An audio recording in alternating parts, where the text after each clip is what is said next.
Hello students. आज हम लोग डिविजिबिलिटी टेस्ट का पार्ट 3 देखेंगे। डिविजिबिलिटी टेस्ट का पार्ट 3 देखेंगे। हमने देखा था 70 तक का कैसे हम लोग डिविजिबिलिटी टेस्ट करते हैं। आज हम लोग देखेंगे 19 का कैसे करेंगे।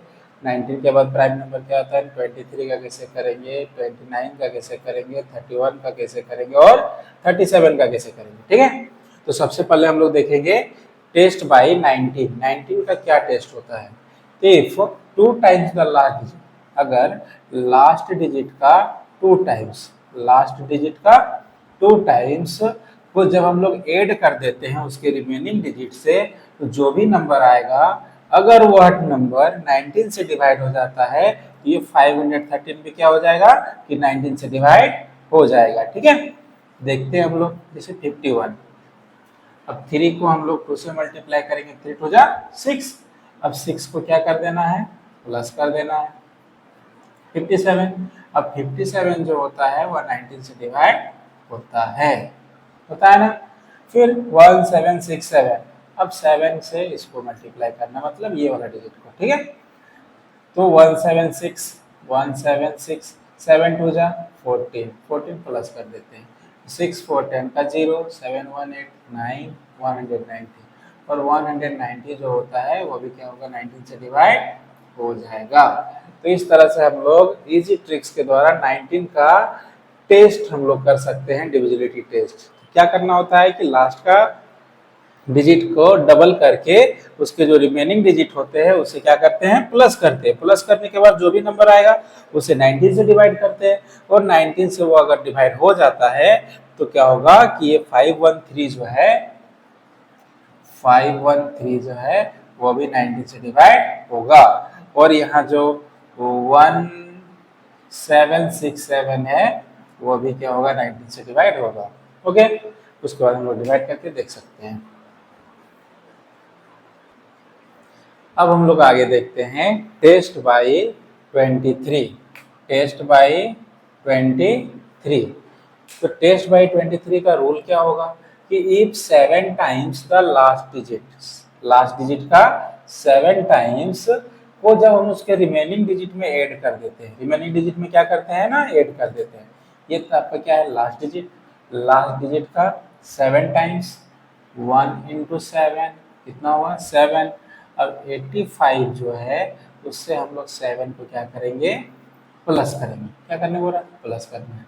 अब 5 और 7, 12 का 2, ये हो गया आपका 9। अब क्या होगा कि अगर 23 का टेबल नहीं आता है तो इस प्रोसेस को हम लोग कंटिन्यू कर सकते हैं। कंटिन्यू क्या कर सकते हैं कि इसका जब अब यूनिट डिजिट है उसको 7 से मल्टीप्लाई कर देना है, तो 2 इंटू 7 कितना होगा ना 14। तब इस 9 में हम लोग 14 को प्लस कर देंगे, तो 9 और 14 कितना आएगा 23, तो 23 इज डिवाइडेड बाई 23।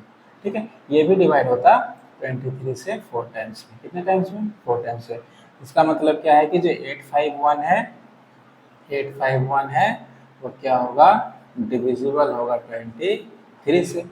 एक क्वेश्चन और है आप लोग के पास, इसको भी हम लोग सॉल्व कर सकते हैं। क्या कर सकते हैं ना, लास्ट डिजिट का 7 टाइम्स, लास्ट डिजिट का 7 टाइम्स, तो 4 8 7 और 6 7 जा 42, प्लस करते हैं। 7 और 2 9, 8 4 12, 12 का 2, ये 5। हम लोग जानते हैं कि 23 का स्क्वायर कितना होता है 529। लेकिन अगर अभी भी आप लोग को नहीं आ रहा है तो हम लोग क्या करेंगे ना, फिर से एक बार प्रोसेस को आगे बढ़ाएंगे। ठीक है, फिर से एक बार प्रोसेस को आगे बढ़ाएंगे। इसे 7 से मल्टीप्लाई करना है, 9 7 जा 63। अब जोड़ना है 3 2 5 और 6 5 11, 23 5 जा 115 होता है। अभी भी अगर नहीं समझ में आ रहा है तो हम लोग एक बार फिर से इस स्टेप को आगे बढ़ सकते हैं। ठीक है, क्या आगे बढ़ सकते हैं, जैसे 1 1 5 है, इसको अगर हम लोग 7 से मल्टीप्लाई करेंगे, ठीक है, तो 5 7 जा 35, इन दोनों को प्लस करना है। ठीक है, ये 6 और ये 4, और इतना तो आता ही होगा कि 23 2 जा कितना होता है 26। यहाँ पर 23 5 जा कितना होता है 115। यहाँ जो 529 है, ये जो 529 है इसको अगर हम लोग 23 से डिवाइड करेंगे तो 23 टाइम्स में। तो इस प्रोसेस को हम लोग कंटिन्यू कर सकते हैं और इस तरह से एकदम इजीएस्ट नंबर में, सबसे आसान नंबर में जाके पता कर सकते हैं कि कितना भी बड़ा नंबर है वह 23 से डिवाइड हो रहा है कि नहीं हो रहा है। ठीक है,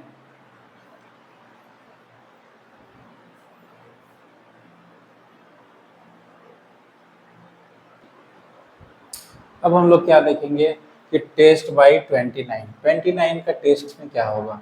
तो if 3 times the last digit is added to remaining digits, तो जो रिमेनिंग डिजिट्स होंगे उसमें क्या करेंगे कि 3 टाइम्स द लास्ट डिजिट, जो भी लास्ट डिजिट होगा, जो भी लास्ट डिजिट होगा उसका 3 टाइम्स, तो 84 और 1 3 जा 3, इसको ऐड कर देंगे तो कितना आएगा ना 87, और 87 जो होगा और डिवाइड हो जाएगा 29 से, कितने टाइम्स में ना 3 टाइम्स में। ठीक है, उसी तरह से इसको भी करके हम लोग देख सकते हैं। 4 3 जा 12, तो 162 में 12 को प्लस करते हैं, 2 2 4 6 1 7 और ये हो गया 1। 29 का टेबल में 5 टाइम्स में, 5 टाइम्स में कितना होगा, 5 टाइम्स में 29 5 जा 5 9 जा 6 टाइम्स में, 6 9 जा 54 और 6 2 जा 12, 12 5 17, मतलब 6 टाइम्स में क्या होगा कट जाएगा।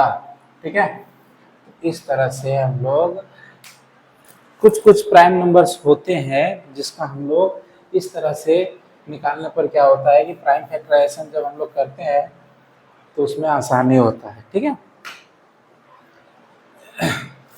ये 29 का हो गया। अब 31 एंड 37 लास्ट।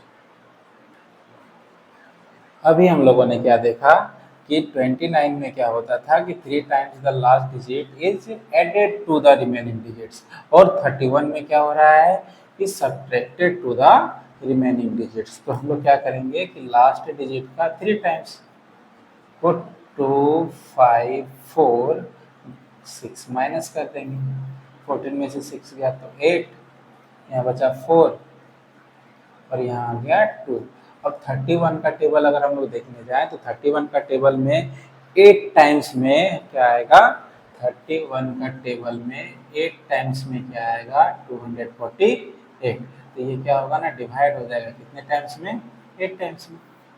ठीक है, उस तरह से 961 का यूनिट डिजिट लास्ट डिजिट कौन है, तो इसको 1 से 3 को मल्टीप्लाई किया। अब 96 में से 1 3 जा 3 माइनस कर देंगे, 1 3 जा 3 माइनस कर देंगे। ठीक है, तो 6 में से 3 गया तो 3 और यहाँ 9। अब हम लोग 31 से अगर इसको डिवाइड करते हैं तो 3 टाइम्स में क्या हो जाएगा डिवाइड हो जाएगा। ठीक है, तो 31 वाला में क्या होता है कि 3 टाइम्स को सेपरेट करते हैं और 29 में क्या होता है 3 टाइम्स को ऐड करते हैं, बस इतना ही डिफरेंस है। ठीक है,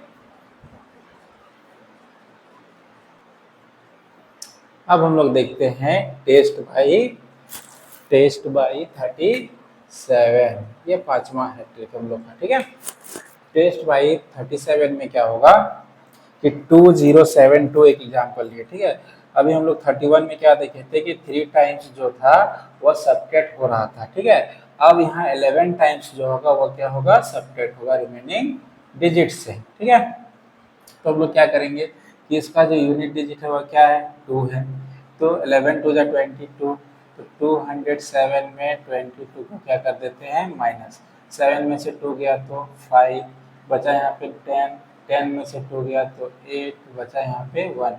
अब हम लोग क्या करेंगे, हम लोग को 37 का टेबल पता नहीं पता है। अब क्या करेंगे ना, फिर से हम लोग एक स्टेप आगे बढ़ सकते हैं। इसमें हम लोग क्या करेंगे 11 मल्टीप्लाई कर देते हैं। ठीक है, जब 11 मल्टीप्लाई करेंगे तो क्या हो जाएगा ना 18।